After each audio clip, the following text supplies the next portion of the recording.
Poster बांटना, rickshaw चलाना, भूखे पेट सोना, वो ज्यादा दर्दनाक था या फिर 31 जुलाई को जो आपके साथ हुआ? देश में 5 बजे के बाद सुनवाई हो सकती है, तुम धरना क्यों नहीं दे सकते? बच्चों के लिए रो रहा हूँ, तुम्हारे बच्चों के लिए रो रहा हूँ।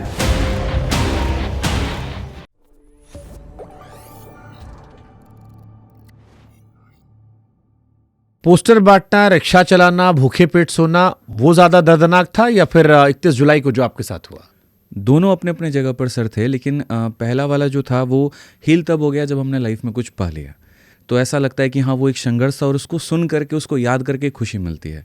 लेकिन जो अभी दूसरा वाला इंसिडेंट हुआ सर, उसको अगर याद करे और अगर वो रिजल्ट में कन्वर्ट ना हो तो उसको दुखी माना जाएगा। अगर मेरे उतना करने से अगर मान लीजिए कि एसएससी एडक्यूटी में सुधार लेकर के आ जाती है, चीज़ें बदल जाती है, तो मैं इसको बहुत दर्दनाक नहीं मानूंगा। लेकिन इतना होने के बावजूद भी अगर वो रिजल्ट में नहीं आया तो सर मेरे लिए बुरे सपने। हुआ क्या था आपके साथ? मेरे साथ भी था और भी शिक्षक थे। हम बातें कह रहे थे जंतर मंतर के पास में। सर मेरे को 2 बार डिटेन किया गया। पहली बार हम डीओपीटी ऑफिस से हुए तो वहाँ से डिटेन करके ले गए बवाना। और बवाना एक अभिनव सर के हिस्से का भी डिटेन कर लिया गया आपको? हाँ मतलब तो उनको नहीं किया गया था ना? वो बाउंसर है ना, तो उनके पास वो चले गए। वो कहते हैं कि मुझे कोई डिटेन नहीं कर सकता है तो इसीलिए बाकी हालांकि इसीलिए आपको डबल टाइम कर लिया। हाँ, हो उनके हिस्से का भी? उनके हिस्से का भी मैं चला गया। मैंने कहा सर कोई बात नहीं, आपके हिस्से का मैं चला जाता हूँ। आप भी मैथ पढ़ाते हैं, वो भी मैथ पढ़ाते हैं। तो मैंने कहा इक्वेशन बराबर कर देंगे सर। 2 लोग 2 बार डिटेन सही रहेगा। तो पहली बार जब मैं गया तो बवाना साइड मुझे लेकर के गया। उनका उद्देश्य था कि बस भीड़ को अलग करो, इनको शहर के बाहर में छोड़ दो, जो नॉर्थ दिल्ली एरिया है उसके बारे में इनको छोड़ दीजिए कि आएंगे ही नहीं, दोबारा प्रोटेस्ट ही नहीं करेंगे। बट वहाँ जाने के बाद में जब उन्होंने छोड़ा, उन्होंने कहा कि आप क्या ऊपर में FIR हो रखा है, सारी चीज़ें हो रखी हैं, और अगर आप दोबारा गए तो धारा हम और चढ़ा देंगे। तो मैंने कहा जब कर ही दियो तो क्या दिक्कत है, फिर तो अब और करेंगे। फिर वहाँ से गाड़ी लिए आकर के तुरंत जंतर मंतर पे आए। और यहाँ आने के बाद में हमने देखा कि जो स्टूडेंट हैं प्रोटेस्ट कर रहे हैं, लेकिन पुलिस एक एक करके डरा करके निकाल रही है। मुझे ऐसा लगा कि अगर वहाँ नहीं गए तो डरा के मतलब कैसे? केस हो जाएगा, 5 बज गए, निकलो, परमिशन नहीं है, ये नहीं है, जल्दी से बाहर जाओ नहीं तो लाठी चार्ज कर देंगे। ऐसे ऐसे करके वहाँ पर बच्चों को एक एक करके टीचरों को निकालना शुरू कर रही थी। और मुझे ऐसा लगता है कि मतलब थोड़ा सा हिम्मत है कि मैं सामने बोल सकता हूँ, रोक सकता हूँ वहाँ पे। हमने कहा एक बार मिलने दीजिए, लेकिन वो मिलने वहाँ नहीं दिए। तो हम वहीं पर नारा लगाना शुरू कर दिया। ठीक है, जो हमारा था कि SSC हाई है और बाकी सारी चीज़ें। तो वहाँ पर है ना जो पुलिस ऑफिसर थे, ठीक है, उनको ये बात समझ में नहीं आया और उन्होंने सीधा वहाँ पे कहा चार्ज। और चार्ज के पहले बहुत स्ट्रैटेजिकल तरीके से वो क्या करते हैं कि रस्सी से घेरा बंधवा देते हैं कि अगर ये लोग भागेगा ना तो रस्सी में फंस के गिरेगा और उसके बाद और मारेंगे, फिर नीचे गिरेगा, फिर टांग पे मारेंगे, तड़ातड़ मारेंगे वहाँ बच्चों के साथ में। तो जो शिक्षक थोड़े जाने माने थे उनको तो कम पड़ी, लेकिन जिनको ज़्यादा जानते भी नहीं थे तो बहुत। आपको लग रहा है आप कम फेमस थे इसलिए आप पिट गए? हाँ सर, कम तो ज़्यादा थे। दूसरा ये भी था कि मैं कैमरे के सामने था तो टारगेट मेन था कि इसको पहले पकड़ो, इसका मुंह बंद कर दिया तो बाकी बोल नहीं पाएंगे। इस तरीके से कि 2 लोग थे, मैं था, विक्रमजीत सर थे, हम दोनों को उसी तरीके से कि बस इनको शांत कराओ, ये शांत हो गए सारी भीड़ भाग जाएगी। और इसी वजह से फिर उसके जो 4-5 लोग लगे सर उठाने में, ऐसे भी नहीं कि हाँ मतलब चले जा रहे हैं उठ करके एक बार में, पकड़ के लेके जा रहे हैं। हम नारेबाजी वहाँ पर कर रहे हैं, बहुत गंदे तरीके से बस में ढकेला, पूरा गले वाले से ये सारा छिल गया पूरा। और जाने के बाद में अंदर गाली वाली भी थी और बस के शीशे भी तोड़ दिए।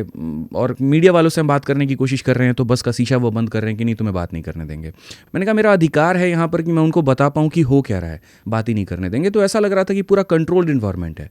इस तरीके से आदेश है कि ये कुछ मुँह भी खोलना चाहें तो इनको मत बोलने दो। आप टीचर्स में यूनिटी है? बिल्कुल, जब बात बच्चों के हित की है तो यूनिटी है वहाँ पे सर।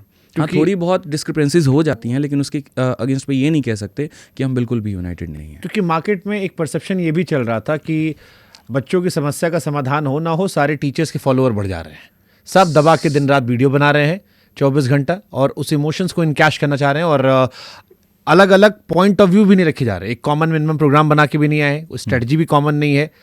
जितने टीचर उतनी बातें उतना एजेंडा। सर सबसे पहले मैं आपके एक पॉइंट का जवाब दूंगा कि यूनिटी वाली बात। मेरे लाइफ में काफ़ी ऐसे टीचर्स हैं जिनके साथ में मेरी कंट्रोवर्सी भी हुई, कहा सुनी भी हुई, लेकिन जब बात बच्चों की हित की आई तो वो भी हों या मैं भी हूँ, हमने सामने से गले भी लगाया, हमने हाथ भी मिलाया, हमने वो कभी कैमरे के आगे नहीं दिखाया। बात यहाँ पर इसीलिए थी क्योंकि हम मिल रहे हैं बच्चों के हित के लिए, अपने हित के लिए नहीं मिल रहे हैं। तो जब बात बच्चों की आती है सारे गिले शिकवे दूर हो जाते हैं। ठीक है। दूसरा सर आपने कहा कि ऑनलाइन बहुत ज़्यादा होड़ मची होती है फॉलोअर या वीडियोज़ की। हम ऑनलाइन के शिक्षक हैं, हमारे पास में जो मीडिया हमारा यूट्यूब है, जहाँ से हमने बच्चों को जोड़ा है, जहाँ से हमने बच्चों को बताया है। तो ऐसा तो नहीं हो सकता ना कि पढ़ाते वक्त में हम ऑनलाइन जो है यूट्यूब पर पढ़ाएंगे, अब प्रोटेस्ट का वीडियो जो है जाकर के हम यहाँ पर वीडियो में ही नहीं डालेंगे। इसलिए आया जैसे रेलवे वाले बच्चे नाराज थे। हाँ सर, उसके बाद अलग अलग प्रोटेस्ट आए, क्योंकि मैं खुद जब मैंने ट्विटर पे पोस्ट किया तो मुझे याद है, मुझे करेक्ट करने बहुत सारे बच्चे आए कि आप लोग इस प्रोटेस्ट को केवल एसएससी बेस्ड क्यों कर रहे हो, और ये मुझसे उन्होंने कहा। और मुझे उस वक्त ये डाउट हुआ कि बट ये प्रोटेस्ट तो सिर्फ उसी के बेस पे था, क्योंकि मुझे दिखाई वैसा पड़ा, टीवी पर हमने वैसी खबरें चलाई। बाद में पता लगा कि नहीं, इसमें जो बच्चों को बुलाया गया था वो अलग अलग मसलों को लेकर आया गया था, और उसमें जिन लोगों ने पेश किया वो एक तरह से बातें पेश नहीं की गई, जिससे शायद बाद में कुछ बच्चे, कुछ टीचर्स थोड़ा नाराज भी हुए थे। सर उनका नाराज़ होना लाजमी भी है, क्योंकि हम भी ने भी एक्सपेक्ट नहीं किया था कि ये एसएससी डायरेक्टेड हो जाएगा, क्योंकि जब सारे शिक्षक आए थे तो उद्देश्य एक ही था कि भारत के सारे शिक्षक मिल करके डीओपीटी के मिनिस्टर से ये कह पाएं कि आपके एजुकेशन सिस्टम में कितनी बड़ी लूप होल है। आप जो रेलवे की प्रक्रिया, जो कि सर भारत में अगर सबसे ज़्यादा सरकारी नौकरी कोई देता है तो वो रेलवे है, और रेलवे में अगर आप देखोगे तो चाहे ग्रुप डी की बात हो या एनटीपीसी की बात हो, हर जगह पर दिक्कत है। कैलेंडर आ जाता है तो पेपर नहीं होता, पेपर हो जाता है यहाँ तो रिजल्ट की बारी नहीं आती। तो वो भी हमारा एक कंसर्न था, जिसको लेकर के हमने सेपरेट ड्राफ्ट तैयार किया था। एसएससी में भी सेम इसी तरीके की प्रॉब्लम थी, तो हमने उसका भी तैयार किया था। लेकिन जब मिनिस्टर मिले ही नहीं और वहाँ पर पूरा आउटब्रेक हो गया, तो वहाँ पर फिर मतलब आउट ऑफ कंट्रोल हो गई सिचुएशन। फिर ऐसा हुआ कि जो रेलवे के शिक्षक आए थे उन्होंने भी अपनी बातें कही, ठीक है, जो एसएससी वाले आए थे उन्होंने भी अपनी बातें कही, लेकिन डोमिनेट एक साइड का हो गया। बट इसका मतलब ये नहीं है कि हमारा मुद्दा खत्म हो गया। ये इसलिए क्योंकि बाकी टीचर के लिए एसएससी पढ़ाने वाले थे। हाँ, ज़्यादातर संख्या में जो टीचर थे वो एसएससी पढ़ाने वाले थे, और दिल्ली का प्रोटेस्ट था, दिल्ली के सारे शिक्षकों, क्योंकि एक महीने पहले रेलवे रिफॉर्म भी एक्सपेक्ट ट्रेंड कर रहा था, और उस पर भी हमने सर काफ़ी वीडियोस बनाई है, उसके ऊपर में भी हमने सरकार को बहुत हद तक खींचा है, हमने सारी बातें रखी। और ऐसा नहीं है कि वो मुद्दा हमारा खत्म हुआ है, बस मेरी थोड़ी सी ये कोशिश है कि कहीं एक जगह पर भी जीत मिले ना तो हमारे लिए बड़ी जीत है। फिर एक भी अगर मिल गई तब तो फिर बाकी बट जैसे वो शेर है ना कि सिर्फ हंगामा खड़ा करना मेरा मकसद नहीं। इन छात्रों के प्रोटेस्ट से मुझे सिर्फ हंगामा ही दिखा कि ट्विटर पर ट्रेंड हो गया, सोशल मीडिया पर आ गया। पहले तो टीवी नहीं उठा रहा था, इस बार आप लोग की थोड़ी जीत ये थी कि टीवी ने भी इस मसले को उठाया। हम लोगों ने दबा के, हम लोगों ने इस पर स्टैंड लिया। बट इससे आगे क्या निकला है? 31 जुलाई से अभी तक क्या हासिल हुआ? आपको क्या लगता है क्या बदलाव हुआ? कल डीओपीटी मिनिस्टर साहब के साथ मीटिंग है, मान गए? हाँ बिल्कुल मान गए हैं। मतलब काफ़ी लिंक्स लगाए हमने, काफ़ी सारी चीज़ें की हैं, तब जाकर के वो माने हैं। और सर मंत्रालय तक भी तो ये बात गई है, तो अब कल जब मीटिंग होगी तो वहाँ पर ये सारी बातें रखी जाएंगी, और अगर वहाँ पर एक वैलिड तरीके से वो बातों को आगे लेकर के कैरी ऑन करते हैं, हमें आश्वासन भी देते हैं, या उनकी बातों से ऐसा लगता है कि हाँ चेंजेस हो सकता है, तो शायद ये हंगामा रुक जाए। लेकिन अगर ऐसा नहीं होता है तो सर ये फिर किसी के हाथ में भी नहीं होगा ये हंगामा रोकना या कुछ और, क्योंकि सर एक लिमिट होता है। आप किसी को निचोड़ोगे ना तो उसका एक लिमिट है, एक पॉइंट पर वो भी इंसान टूट जाता है। हर चीज़ का एक पॉइंट है। आप किसी को इतना भी मत डरा दो कि उसके बाद डर ही खत्म हो जाए। तो बच्चे के अंदर में अब ऐसा है कि थोड़ा सह रहा है, थोड़ा सह रहा है, थोड़ा सह रहा है, बट अब सर सब कुछ उसके हाथ से जब खत्म होता हुआ दिखेगा ना, तो या तो वो तैयारी छोड़ देगा या फिर जो तैयारी करवा रहे हैं उनको फिर नहीं छोड़ेगा। इस देश के अगर कॉमन इंसान को आपको समझाना हो कि ये मुद्दा कितना बड़ा है और क्यों कॉमन इंसान को कनेक्ट होना चाहिए, आप कैसे बताओगे? सबसे पहले तो आप ये देखिए कि आप काफ़ी वक्त लेते हैं छठी क्लास से लेकर के 10वीं क्लास तक की पढ़ाई करने में। आपके मन में हमेशा एक सपना ये होता है कि अब आगे चल करके कुछ बड़ा हम बनेंगे, बड़ा अधिकारी बनेंगे, ठीक है। लेकिन आपके फाइनेंशियल्स डिसाइड करते हैं एक पॉइंट पर आकर के आप आगे किस फील्ड में जाने वाले हैं। ज़्यादातर भारत में जो आम लोग हैं उनके पास में इतने पैसे नहीं है कि हर कोई अपने बच्चे को इंजीनियरिंग करवा पाए, मेडिकल करवा पाए। तो ऐसे केस में एक मिडिल क्लास फैमिली का जो सपना बन जाता है वो सरकारी नौकरी की तरफ में झुक जाता है। कुछ लोगों के लिए पैशन भी होता है, कुछ लोगों के लिए अपने स्तर से उठ करके आगे बढ़ने के लिए एक जज्बा होता है। क्योंकि अगर आपने कई सारे कहानी आपने सुने हैं कि पंचर बनाने वाला आईएएस बना, वो प्रेरणा देता है इस समाज को कि भाई ऐसा व्यक्ति जिसके पास में कुछ भी नहीं है वो भी इस देश के सबसे ऊंचे पद तक जा सकता है।